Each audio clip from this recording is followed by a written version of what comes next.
Resident Evil Village takes several cues from Resident Evil 4, and it is one of the better games I've played in a long time, especially for the Resident Evil series. Did I mention that this game was enjoyable? Very, very, very enjoyable. What's going on, guys? My name is Orphid. How are you all? In this video, I'm going to be given an overview of Resident Evil Village, as I finished the game recently, and it was the first Resident Evil game I've played in a while. The last Resident Evil game I played was Resident Evil 3's remake, but not counting remakes, the last one I played was 5, so it was a very long time ago that I played any game in the series, any one of the mainland entries, because I skipped 7, I didn't play 6, so it had been a while, and I guess you could say I was itching for a little bit of Resident Evil. So I'm going to start with the story outline, and this game takes place somewhere in Europe in some Transylvanian village, and the main character is Ethan Winters, and he is returning from the previous game, Resident Evil 7, where the general synopsis of that story was his girlfriend went missing, he went to save her, some crazy stuff went down, and they ended up having to relocate with the help of Chris Redfield. So now him, his wife, and his daughter live in Europe as they're kind of hiding out from what's going on. So they move to Europe after the events of the last game, and the game starts off with Ethan just suffering tragedy after tragedy. Long story short, his daughter was taken away from him, and on a pursuit to get her back, he ends up in this village full of incredible weirdos. For the settings and visuals, this game, like I said, takes place in a European village, and specifically inspired by like that castle design of like Romania. That's where you get a lot of the architecture for the more pretty locations in the game. Visually, the game looks amazing. I think it's safe to say any game put out using the RE engine is going to look really good, just from a fidelity standpoint, just the way materials look, just the way objects look. They've done a really good job at perfecting that engine, and all the games that use it just fucking look great. They just look better and better every time a new one comes out, so this game is no exception. I would say this is the best looking game from that engine so far, and it's definitely up there for just games in general that we have right now for best visuals. It does a great job with lighting, so areas that are supposed to be dark are really fucking dark. There is ray tracing in this game. It's not implemented on a super crazy level, but it does lend to the lighting effects to kind of illuminate areas, properly when they're supposed to be lit. So, like I said, when you're in darker areas, that sense of dread is still with you. So the lighting is very good in that aspect. The game has a darker tone overall, just from the locations that you visit. It mostly takes place during the daytime, but a lot of the interiors are, again, there's no natural lighting really in this place. You don't have light bulbs and shit like that. You have lighting by candles or the actual daylight. So when you're in some of these places where not as much light is getting in, it's really dark. And for a Resident Evil game, survival horror, yeah, you're right at home. The whole level, the whole entire play space of the game takes place in just one big connected area. So you have a lot of pathways that kind of like loop in on themselves. You have a lot of pathways that are kind of cut off from you until certain parts of the game, or until you get certain items that will allow you to access those areas, and you'll get to see how they connect to areas you've been before, and you can create shortcuts for yourself. And if you've ever played any like Metroidvania style game, it's kind of like that. And that gameplay style itself lends to exploration and just giving yourself time to take in the world, because you're going to be backtracking some of these areas, so you really get to absorb all of that detail and make use of all of the mechanics that the developers put in play for this style of game.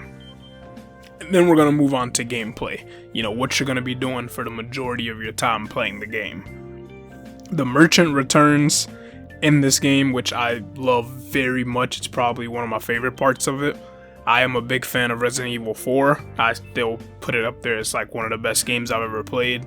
Nostalgia may play a part in that, may not, but it is what it is.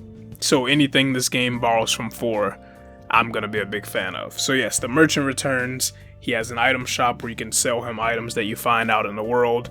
You can buy items from him. Newer from Resident Evil 4, you can buy ammunition from him. And there's a crafting system. Like I said, this is new from Resident Evil 4, so you couldn't buy ammo in that game. You found it all. In this game, you can straight up buy ammo, which adds an interesting dynamic to how you want to spend your money, where you feel like you need to get your power, and it kind of gives you a little bit more control over like how you want to play the game. The exploration is very rewarding. You don't have to take the extra time to go to a lot of these places and open up some of these pathways, but you are incentivized heavily if you do.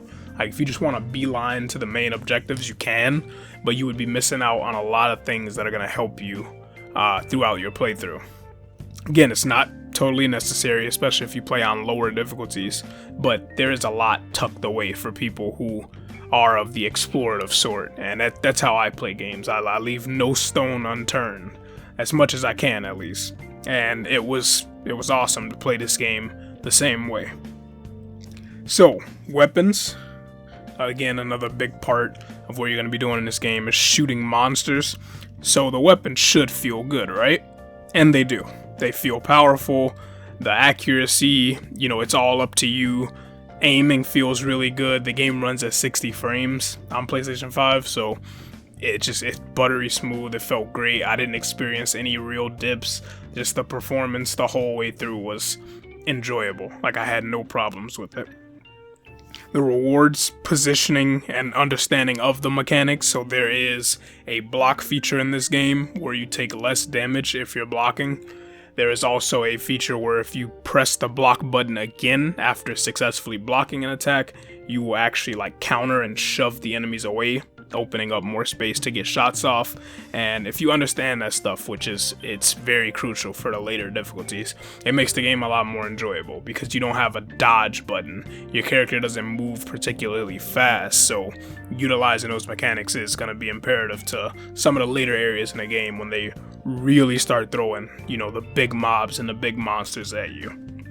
They have a hunting mechanic in this game where you can kill animals for their meat, paws, and you can give those materials to the merchant and he will give you permanent upgrades. So he might increase your health permanently, you can reduce damage when you guard permanently, you can actually increase your movement speed, which I didn't notice too much, but anything helps in this game because Ethan moves like he's just fucking slathered in honey. I don't understand why he's so slow, when vampires are trying to kill you, but as you do. The game is split over 4 main areas with a specific big baddie for each area. So the whole village is divided over 4 like sub bosses and there's one overarching villain. And you go through each one of these areas, which is kind of themed in a different way for horror based on who controls the area. So the first and most familiar that everyone's probably going to be with is Castle Dimitrescu, however you say that. That is going to be more of your chase horror where you're in this castle settings, everything's very ornate, it's very beautiful, and it's going to play kind of like traditional Resident Evil games where you have doors, locked doors, different levels, rooms you can go in that have things you can find, and the other areas differ in, other ways, but generally you're just looking to make it through an area and find a key item, and that will have you loop back to the village, which serves as your central hub area, and so on and so forth. Personally, and with my experience with this game, I didn't like the final area or stretch of the game too much because of just the enemy variety they threw at you and how it had this kind of gauntlet style to it. And I actually love gauntlet style encounters in games, but the way this one did it, I wasn't too fond of it. It wasn't terrible. Like I didn't, loathe my time with it, but it's one of those that stood out to me at the end where I was like, if I played this game again, I wouldn't want to do that again. So that may happen for you, it may not. It did happen for me. Other notable callbacks to Resident Evil 4, the survival portion of the introduction is ripped straight out of Resident Evil 4's book. You're thrown into this area, a bunch of enemies are chasing you, you're just trying to survive, you don't know when the encounter is going to be over, you're limited on resources, and it's hectic, it's scary as shit. So that was awesome to kind of get that call back to the way Resident Evil 4 started. The merchant makes several references to the merchant from Resident Evil 4. One of my favorite is he straight up puts on the voice and says, "So, what are you buying?" And obviously a direct reference to what the merchant would say to you in Resident Evil 4. So that was awesome to see. The final boss was also kind of reminiscent of the final boss from Resident Evil 4 in a couple of ways. Again, just little nods that you can tell they really looked at that game and what made it special when making this game.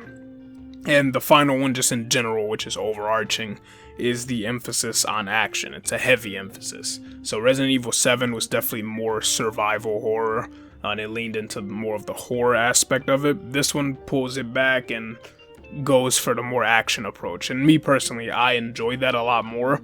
I'm not a fan of horror games. I'm a bitch, whatever. It is what it is. So whenever Resident Evil takes this approach, I'm usually a lot more keen to enjoy the game. And this game does just that. So if you're a fan of the action side of Resident Evil, you will be right at home here. And just overall, I recommend this game if you are a fan of Resident Evil, like me, and you haven't played a while. Or if you are just looking to get into it, finally, and you've never played one of the games, I think this would be a great game to get into, especially if you have one of the next-gen consoles or a beefy PC. It's just a great game and experience overall. And with that, that wraps up this overview of Resident Evil Village. I hope you enjoyed. Did you play the game? What did you think of it? Have you seen any coverage of it? Are you interested in the game? And do you plan to play it? If so, let me know down in the comments. I'd love to hear from you guys. Thank you for talking with me. You guys have a good one, and until next time.